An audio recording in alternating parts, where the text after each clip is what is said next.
Here we go. Here we go. Here we go. Here we go. Ready to rock and roll.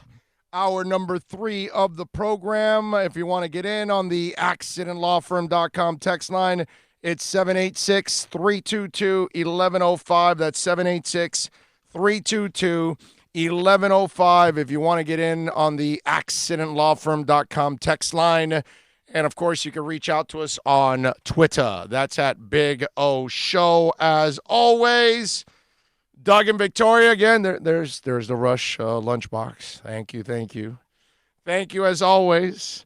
There's a story out there, and the challenge now for the Niners and for Kansas City to stay on top, right? Because that's kind of the challenge for any of these teams. When you win the championship, we've watched the Patriots stay on top and stay as a contender. And so the question is, it's a lot easier for the Chiefs because they won the championship. So if they have to take a step back by paying Mahomes and company, that it is what it is. And the Chiefs have, they have to re-sign a couple guys like Brashard Breeland and Chris Jones. The Pat Mahomes thing, he's only got a $5 million cap number this year. So it'll probably go up slightly. And then the following year, it completely goes up because they'll back end the signing bonus that they give him.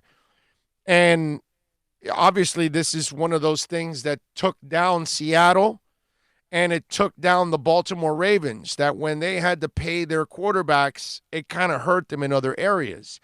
But with Kansas City, you won the title.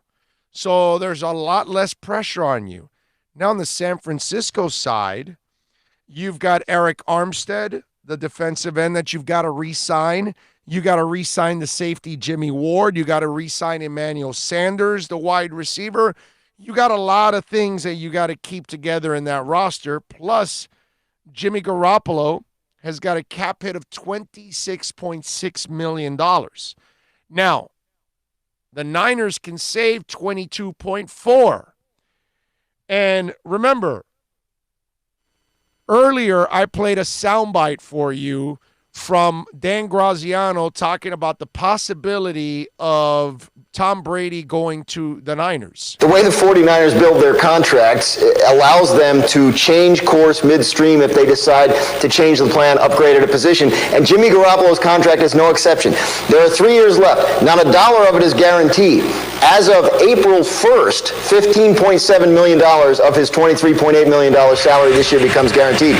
But April 1st is 2 weeks after the start of free agency, and it's no coincidence that the 49ers do their deals with that date as the trigger. So if Tom Brady wanted to go there, if the 49ers decided that Jimmy Garoppolo wasn't the guy, that they were a better fourth quarter quarterback play away from winning the Super Bowl 2 days ago, they could move on from Jimmy Garoppolo, owe him no more money, and replace him at quarterback.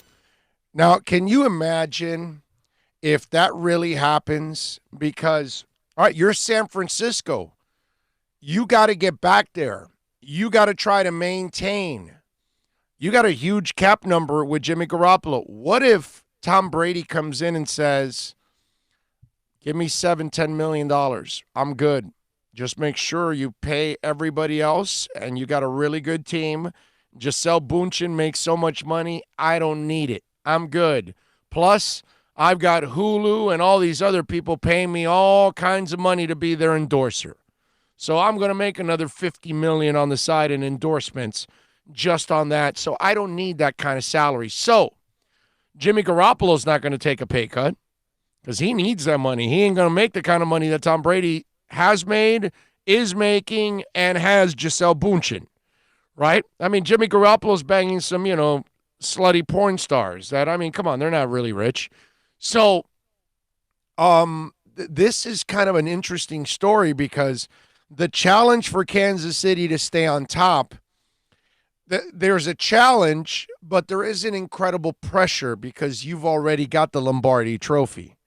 If you're San Francisco, you've got to find the right balance because There's a window of opportunity, and then eventually the window closes.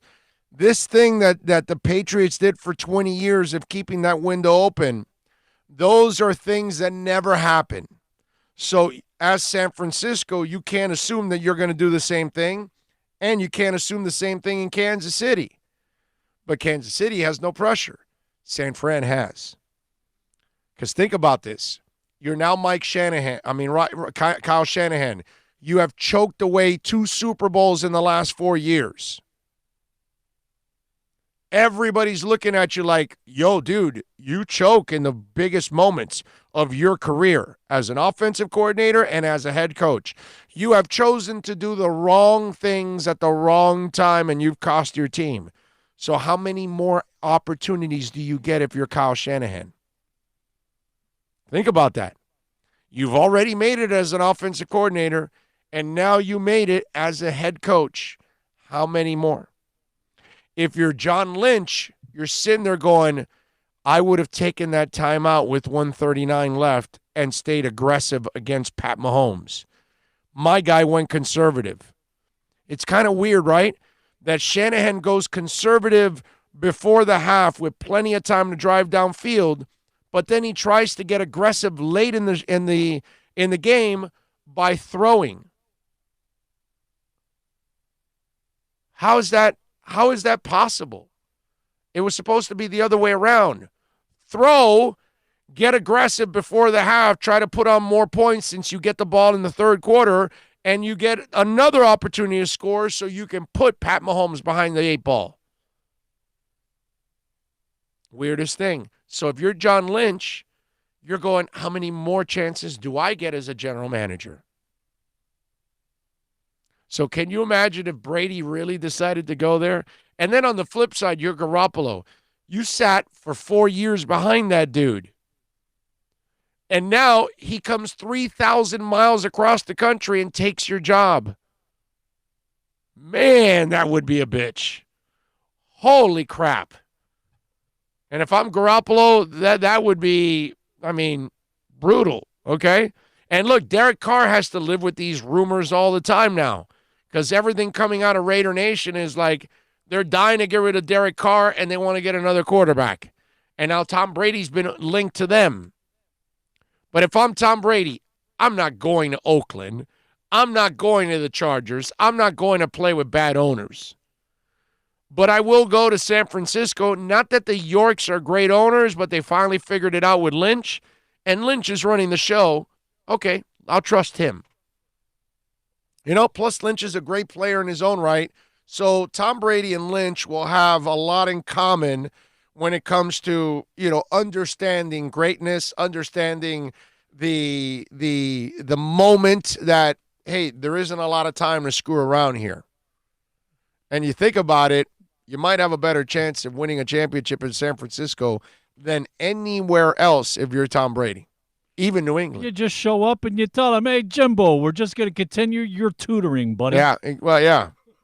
We're going to finish. We obviously didn't get to the fourth quarter of your tutelage. Yeah. We'll finish up with the fourth quarter. Sit back for a year or two. Yeah, unfortunately, that's not going to happen at $26 million. They're not going to let him sit there. They will cut his ass and save $22 million. Jimbo, here's the door. We got Brady. Yeah. You understand? So that's all it is. So that's why this whole thing, this story comes out, about having to stay on top now, because that's the challenge for Kansas City and for San Francisco. But it's two teams that in order to stay on top, there is a different level of desperation. There's actually none in Kansas City. It's just the challenge of trying to stay on top, whereas San Fran, there's a desperation. Because if you don't take advantage of this window, it closes on you, and you don't know when it opens again. You're not exactly sure. And if you're not sure that Garoppolo's the guy to get you over the top, then maybe that crazy idea of going after Brady does make sense. And if Brady comes in willing to take less money, and you're saving 22 on the cap and you only got to give him 10 because he wants you to spend it all on other players so he can get over the top. I mean, you You're Brady. You're looking at a tight end. You know what he did for you in the past. Kittles can do for you. You're looking at that big ass giant receiver, that Debo Samuels that can run over people pretty much. There's a lot of things to like on that team. So and that running game. You got a three-headed monster. They all run the ball. They all catch the ball. Tom Brady likes that too. He's used to having three backs in his backfield being productive. There's a lot to like there, okay? And if you feel that Garoppolo's not the guy that's going to get you over the top in the fourth quarter, then there you go. And if you're John Lynch and you're worried about your head coach and your quarterback, well, then change one of the two at least. That's the challenge of Kansas City and San Francisco to now stay on top. It's an interesting one, and it's one that has different demands. But it will be fun to watch them trying to stay up. It's a little bit easier, I think, for San Francisco because they still have guys that want to get a ring. They may be willing to take a sacrifice. The young guys from Kansas City, I've got a ring. I need to go get my money now. You know what I mean? Yeah. You're more apt to sacrifice if you don't have that ring. Yeah, but there's no pressure anymore on Kansas City. It's over. Doesn't matter. They can move on from a guy that's asking too much money because they already won the title. So we'll replace you with a draft pick. And that's it. Yeah, there you go.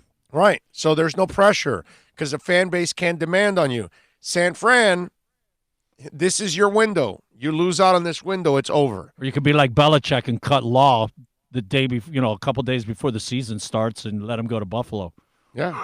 Yeah, you could do that. It's Lawyer Malloy, by the way. I'm sorry, Lawyer Malloy. Yeah. Same area, but yeah, lawyer. The Jags, by the way, here's a different story, and this is one where now we've got to kind of move into a different light with the Jaguars. The Jaguars have played a home game in London now for the last 7 seasons, okay? They'll be spending twice as much time in the United Kingdom in 2020. The team announced on Tuesday they will be playing 2 games in back-to-back weeks at Wembley Stadium during the 2020 regular season. That will be their designated game for both home games, by the way, for both of those. So that means if you're a Jags fan, you get 6 home games this year, not 8. I mean, it's just, Shad Khan can say anything he wants about that he's dedicated to Jacksonville and all that stuff, but he's got so much money that he'll pick up and leave at any time. And in the end, isn't that where we're headed? Aren't we headed in pulling out the team from Jacksonville? A city that is not made for an NFL team. It's too small a city to be supporting any pro franchise whatsoever. And we just got to get to that point already. Let's just admit it is what it is. Jacksonville's a nice little town, but it's not a major metropolis. It doesn't have really corporate and the kind of money that you really need for pro sports in a big-time way in today's world. So let's just stop screwing around here. Let's just get to the point where we start to relocate and expand or whatever we're going to do. I've told you guys we've had this discussion before. If you go to Europe, place 2 teams there. We're setting it up already. For Christ's sake, they've played 7 straight years of 1 game there. Now they're going to start playing 2 games there. So now you only have 6 home games. Come on, man. So as a Jag fan, my question would be, are you prorating my tickets? Right. Well, am I getting paid? Am I only paying for 6? Yeah, of course they are, bro. Of course they're doing that. But it says the significant change to the Jags schedule comes at the same time that the team is developing a $500 million project in Jacksonville that will result in entertainment, residential, and hotel properties near TIAA Bankfield. Owner Shad Khan said in a statement that both the projects and the London excursions are vital to the franchise. Yeah, because in order for him to make money, he's got to create other things that will generate revenue to offset the fact that he doesn't make as much money from the NFL team. This isn't about next season or the next few seasons in Jacksonville, but really the next 10 to 25 years and beyond, Khan said. There is no better time than now to capitalize on the opportunity to play 2 home games in London, where we will continue to develop our loyal and growing fan base there and throughout the UK during a period in which I will be focused heavily on creating a new downtown experience that we want, need, and must have here. We have an exceptional opportunity right in front of us for Jacksonville to meet its potential and be the city I imagine we'd become. And I arrived here in 2011. I am optimistic and believe it will happen. The dates and opponents for those games have not been announced, although the Jags have announced that home games against the Bears and Steelers will take place in Jacksonville. They're also set to host the Colts, Titans, Texans, and Browns, Lions, and Dolphins. So 2 of those will be in London. We don't know which ones. It's just hard to see the future continue in Jacksonville when you're eliminating home games. You know, it's not like you're eliminating the preseason games. You're eliminating the home games. You know what I'm saying? Well, his statement that I've been there since 11. We were and I have to go over here to subsidize, my earning where I wanted to be. I mean, he's telling you flat out. Right. Well, but he's also doing it by building an entertainment complex in Jacksonville. It says entertainment, residential, and hotel properties. So this is all ways of him generating money. And I'm sure Jacksonville made it easy for him to acquire that land and all of that because, again, he's a power player that is bringing a lot of clout to Jacksonville, something that they have none of. And so they need as much as possible, but it's so weird that you're trying to move forward by having less of an imprint in the city. And you're as concerned about building a fan base across the pond. It's just a really odd way of doing business. Hey, listen, maybe it's the only way to keep the team in Jacksonville. That, I need to generate revenue in other ways, and then I can keep the team even though the team is not producing as much, but I'll be producing money in other ways from the city. It's so odd. It really is. And where it makes it difficult also is you aren't winning.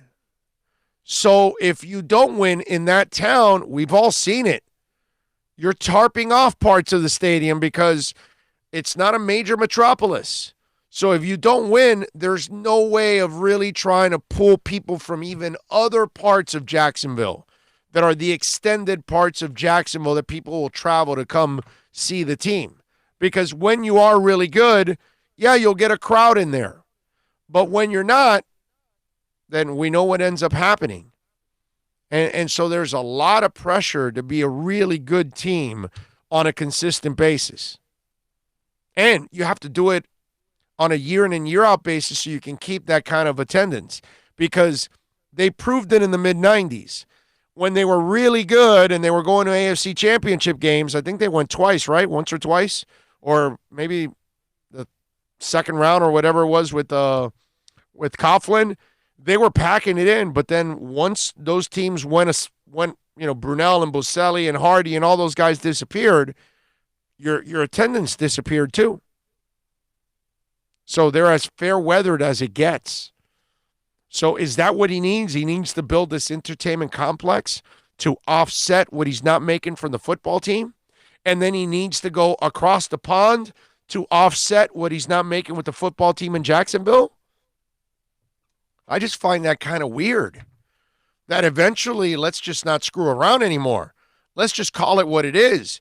Jacksonville's a minor league town, and they shouldn't be hosting an NFL team. That's all.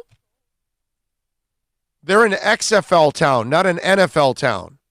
They're a UFL town, not an XFL town. They're an arena league town, not an NFL town.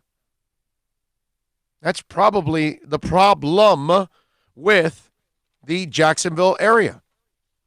786-322-1105. Let me tell you about Toyota of Hollywood. We'll be there broadcasting live on Thursday, where they've got over 400,000 square feet, state-of-the-art facility. They're open till midnight. They're the number one volume Toyota dealership in the Southeast United States. Nobody better. Folks, don't make your payments until 2021. They've got 0% financing for 72 months. Those programs and others are available to you.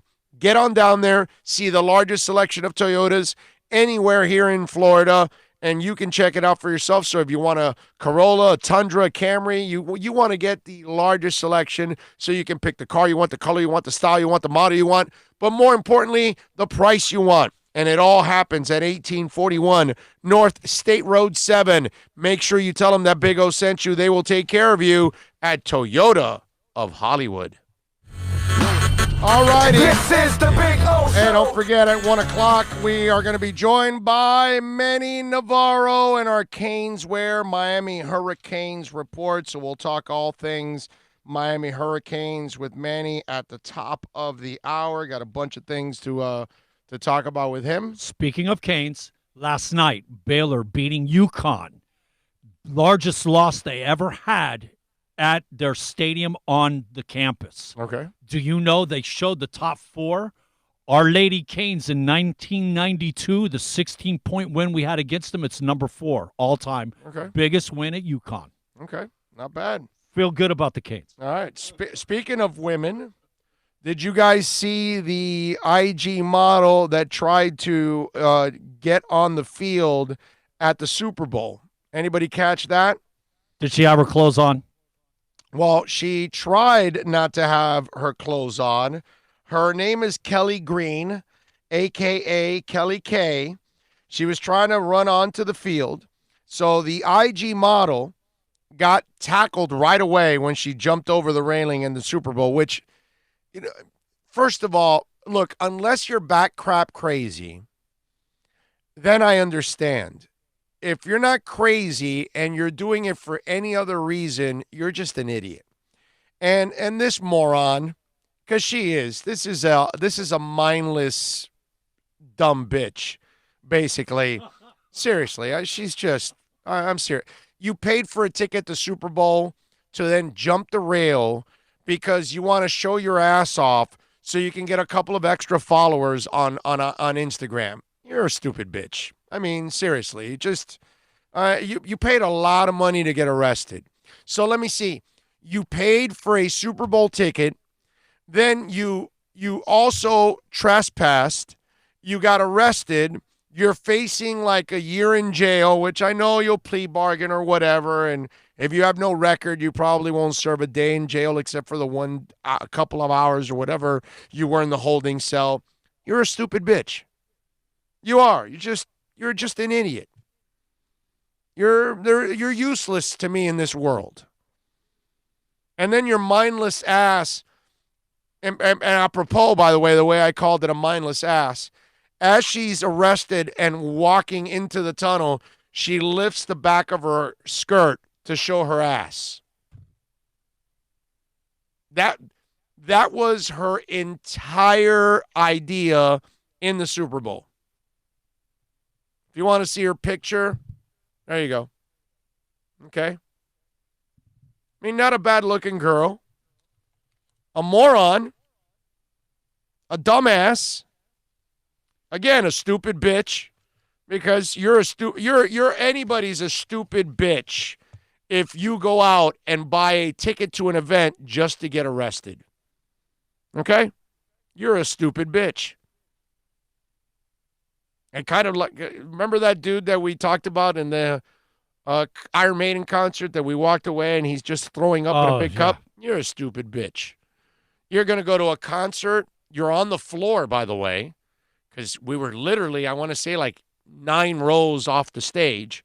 So the guys in the 10th row behind us paid some money to be there, and you're so drunk you can't even see the concert, and you're just there throwing up in your cup. You're a stupid bitch. Guy or girl, it don't matter to me. You're a stupid bitch. You I remember? mean, you're going to get arrested in the Super Bowl to get a couple of extra followers on IG. You've seen that guy over there in Europe that does that, and he's got the Right. girlfriend. Is she one of the cups over there? Right, yes. You know, and that's what they're all about. Right. Is making that big splash so Right. everybody sees them Right. and show their ass. Right, exactly. But there's no talent here. You know what I mean? At least when what's his name? Mike Portnoy does it for Barstool Sports. Okay, he's a talent. He's a host. He does all that stuff, and he's doing crazy stuff to kind of bring attention to Barstool, and obviously he's done it. But there's a method behind that madness. You know what I'm saying? This is nothing. I mean, you're jumping again. You paid a lot of money to be in that. Hell, to even get close to the rail, you must have paid a lot of money for that seat. The rail you jumped over and then got arrested immediately after, and that's it.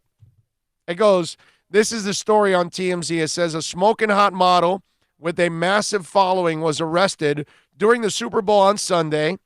The stupid bitch hopped over some railing, tried to run onto the field and flash her ass.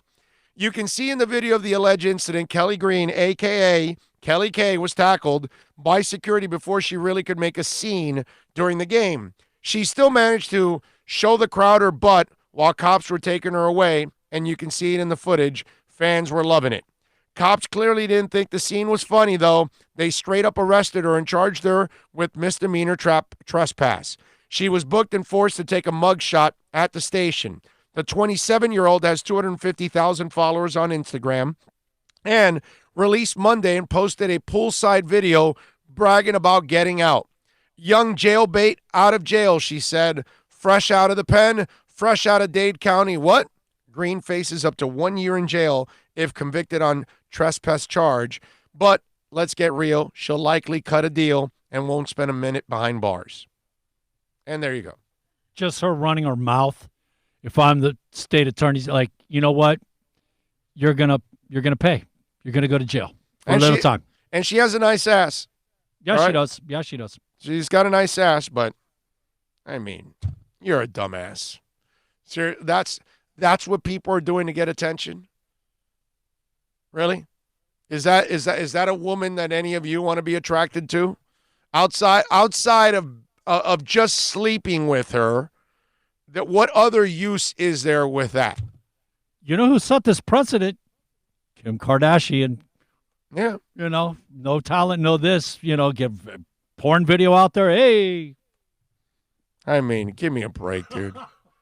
It's just some loser stuff that we've got going on in this world. Seriously. That's what gets you going. NorCal says, Big O, one of my buddies was at the Super Bowl and took a pic of a guy sleeping during the game. Oh, yeah, we talked about it yesterday. He also had an empty seat next to him. That was a super expensive nap. Yeah, we talked about that. How can that guy? I mean, that guy won't let it live down. Yet we had that segment yesterday on the show. You really think this IG model actually paid for her ticket? Yes, I do. Yeah, I believe she paid for her ticket. Yes, no doubt in my mind she paid. If she's doing mindless, stupid things like this, she's dumb enough to pay for her ticket to do this. Yes. Yes.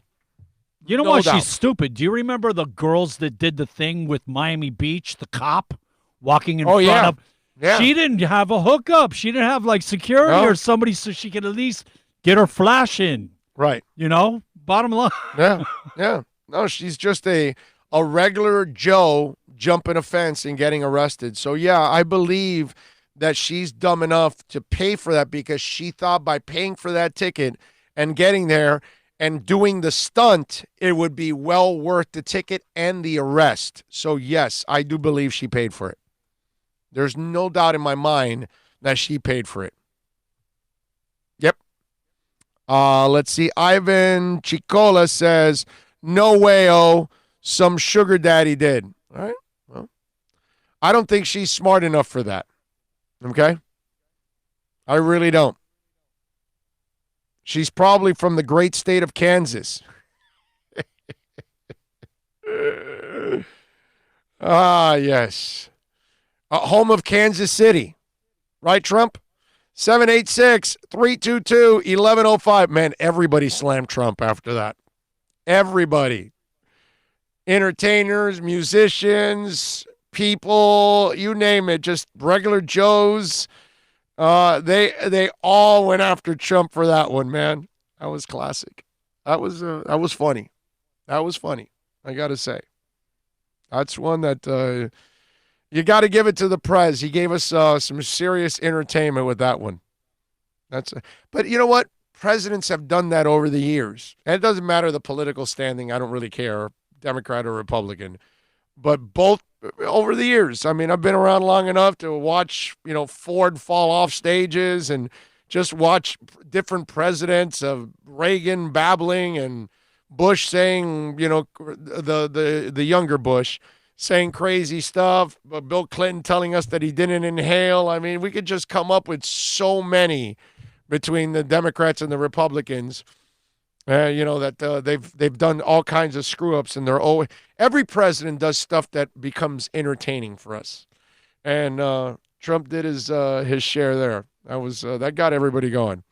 I missed that one. What did he do or say? Oh, he congratulated the Kansas City Chiefs. He said that the Kansas City Chiefs made the great state of Kansas and the country really proud. Only problem is they're in Missouri, but he kind of got his states wrong, and he had Kansas City and Kansas and all that stuff. So it's you know what I can tell you. It's just one of those, like, anybody makes that mistake that you're famous, you're gonna get railed on, man. And he got absolutely walloped by everybody on that, and you should. I mean, that's kind of the mistake that you should, when you make that, you're gonna pay the price, man. People are gonna laugh at your ass when you say something like that. So yeah, it was funny. It was entertaining. It's still not more entertaining than Bill Clinton telling me that he didn't inhale. Okay, that one's still more entertaining to me. All right, that one was really funny. Because there's at least what Trump did was a dumb mistake. You know what I mean? With Clinton, you're just like flat out lying to me. You know what I'm saying? You know what I mean? Like, okay, I'm supposed to believe that, you moron? Sure. Let's see. What do we have here? Knicks are stupid again. LOL. Thank goodness I'm a Heat fan. Oh, because they parted ways with the GM? Whatever, man. It doesn't. You know what? When it comes to the Knicks, it really doesn't matter anymore. It hasn't mattered for a long time. Didn't matter if you brought Phil Jackson on. It doesn't matter what you put there. You're not going to succeed with James Dolan in place. You have to understand that. And so it really doesn't matter who they keep, who they draft, who they have their coaching, who's their GM. As long as Dolan is the owner, he will meddle, he will screw around, he will not have patience, and he will bury his franchise over and over and over again. Okay? Talk about a stupid bitch. That's a stupid bitch right there, James Dolan, at least when it comes to basketball. I get it. He must be smart in business somehow because he's making a lot of money. But when it comes to basketball, that's a stupid bitch right there. All right? No other way of phrasing it, as they say. Oh, God. And for those of you that don't know, if you haven't heard the news, the Knicks felt like they had to make some news and part ways with their GM. So they are now moving on, and I guess, they fired their coach, and now they're parting ways with their GM. So, it is what it is. What can I tell you? The Knicks are going to go nowhere when it's all said and done. But that's fine. That's the way they want to be. I think it's great, man. What, the Steve Mills got fired? No, that the Knicks are doing this, just like the Jets. Keep Gase. That's great. Oh yeah, no, that one's really good. Keeping Gase around, that's a winner. But Steve Mills, I mean, in the end, he wasn't going to make the difference because the owner wasn't going to let you. And whether you think, keeping him or letting him go is a mistake, it's the Knicks. So let's just fire the team president and get rid of him, and we'll move on. The fact that they're 15 and 36, it's all his fault. No, it's the guy above. People don't want to go there. People don't want to play there. You're not going to get great coaches to coach. You're not going to get a great GM to take over. None of that. That's why I tell you guys that Tom Brady does not go to the Raiders or the Chargers. I just can't see that.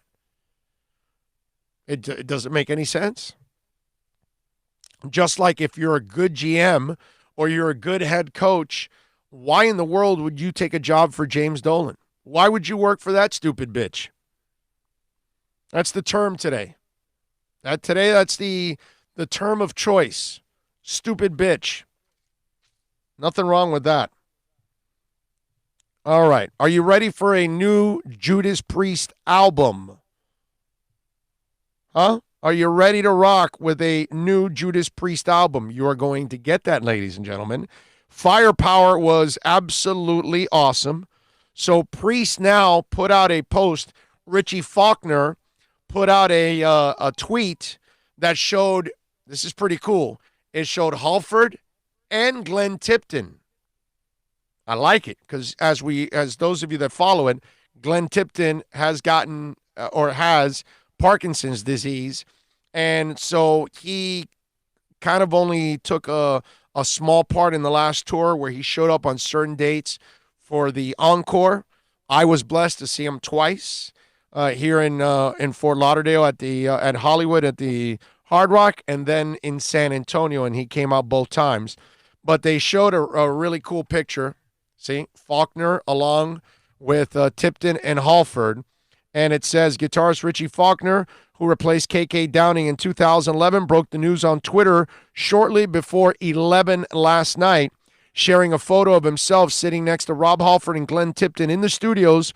Richie wrote, "Giving birth to new metal babies. Hashtag Judas Priest writing sessions 2020 with Grandmaster Tipton and the MGRHRF DOTF." And then, of course, is Rob Halford. The trio co-wrote songs together on Priest's last two albums, Redeemers of Soul and Firepower. Firepower is so good, man. It is really an excellent album. So Halford confirmed it. New Priest album definitely on the way. Speaking to Australia's May The Rock Be With You, Rob said that they wanted to keep up the ante following the following Firepower. He says, all this incredible acclaim, critical acclaim from our fans, it's a boost more than anything else, Rob said. It gives us inspiration, the motivation to keep going into the metal future, as we call it. We're very grateful. So there you go. He goes, the fact that Judas Priest is on a roll, we're on fire with this music, and the reaction, the support from our fans and everybody is what gives you that thought of what would happen if we wrote another song, then another song, then an album. We might as well go out on tour again.